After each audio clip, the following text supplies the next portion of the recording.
Kumbai, mi nome é Zoraida Molina Aranda. Explicação, Efésios 5, versículo 1, teco 5, parte 4. Pablo que conecta a teoria com a prática. Lo que bocinha, vamos ter imitar. E essa aqui não está sendo em prática. Cristiano está viva e pratica todo dia sua fé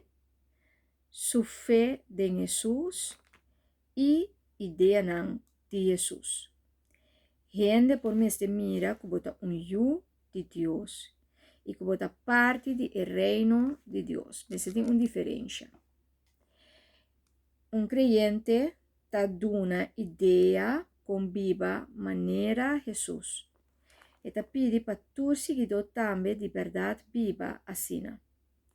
Algum conceito clave para Pablo está 1. Amor.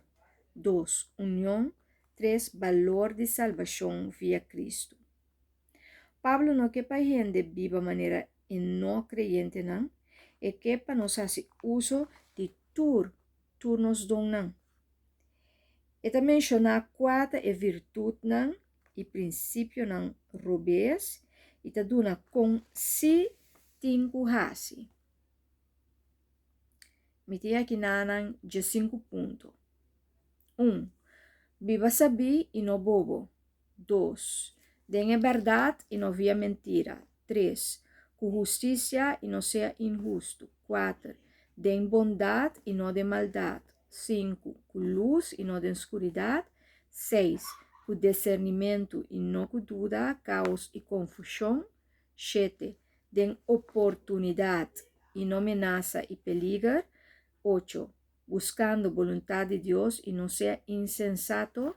9.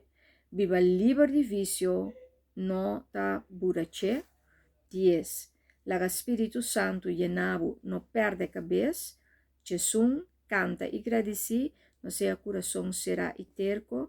2. Viva com moral e não de imoralidade. 3. Viva de pureza e não seja impuro. 4. Com boa maneira e não grosseiro. 5. Viva decente e não indecente. E assim aqui, você, com a virtude, pode ativar e beber princípio de vida. Cambia. Botim, tur e tools não, botim a palavra, botim Espírito Santo para ajudar a transformar. E laga outro não por mira Cristo tempo. Glória, aleluia. Danke, Senhor. Deus bendicionar ricamente and have fun with the journey.